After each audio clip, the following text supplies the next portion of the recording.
One thing that's helped me save some mental health over the years is realizing that you don't perceive reality.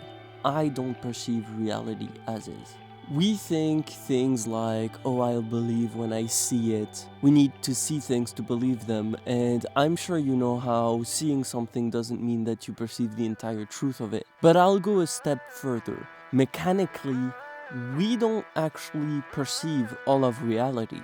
You might know the six senses, taste, smell, whatever, but we have a lot more senses than that. There's the sense that makes you feel the inclination of the surface you're on, the sense that makes you feel how fast you're going, all of that. But what that should make you realize is we're limited in what we can perceive.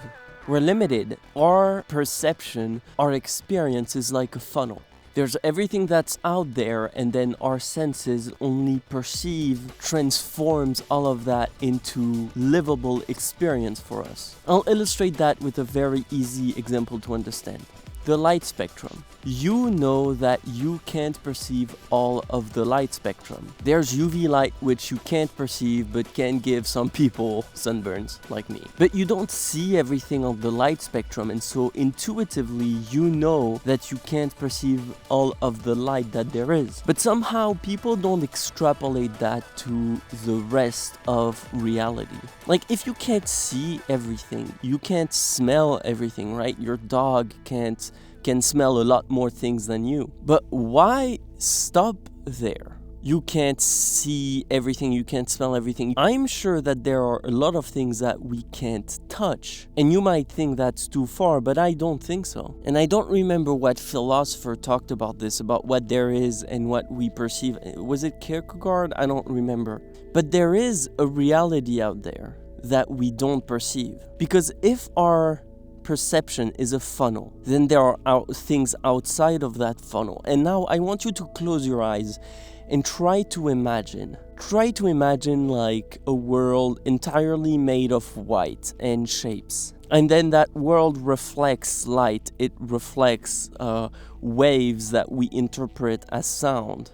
But try to imagine that world without the perception, because the perception is what makes us be able to literally perceive the world. But I'm talking about outside of perception. I'm talking about experiencing the world without perception. And this is where I might lose some of you, but bear with me.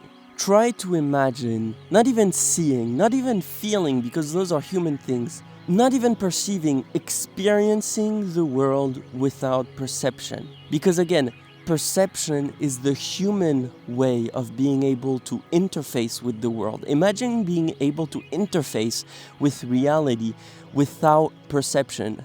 And this entire video stems from a conversation that I had years ago with my roommate in college. We were talking about God, and we had a fundamental disagreement. And with disagreements, when you disagree enough, you can kind of feel when there's a fundamental disagreement that you are not hearing. And I tried to feel, it was like 3 a.m., I tried to understand what the fundamental disagreement was, and I finally got to it. I believe that if there is a God, we are not made in His image. Because if there is a God, He is so much greater than us that we cannot even perceive what He is or what they are. It's something that can perceive everything all at once. We have emotions which limit us. We have perceptions which limit us, which limit what we can perceive of the world. We don't see the world how a God would see it, because a God would be able to see everything, hear everything, and He would transcend seeing and hearing, because those are how our limited brains interface with the world again. And He believed that we are made in the image of God, which means that God perceives things like us, and emotions are what God kind of feels. And to me, that's ridiculous. It's just ridiculous. If there was a God, He would not have emotions. They would not have emotions. They would be beyond emotions. Emotions are how our mechanical body, again, manages itself, how it copes with the world, how it survives. A God would be above survival. And so try to imagine that. Try to imagine being able to interface with the world without emotions, without perception. And I think that's very useful to humble yourself. To remember that if someone acts in what appears to be an irrational manner, there are things that you don't perceive, there are things that you don't know. And remembering that you literally don't perceive reality as is, that we live in a limited version of reality, really helps that. And it really helps remembering that there are things to discover out there. There are things to uncover about the world, and that no matter how much knowledge we think we have, we stay fundamentally in our brain chemistry, in our bodies, we stay limited.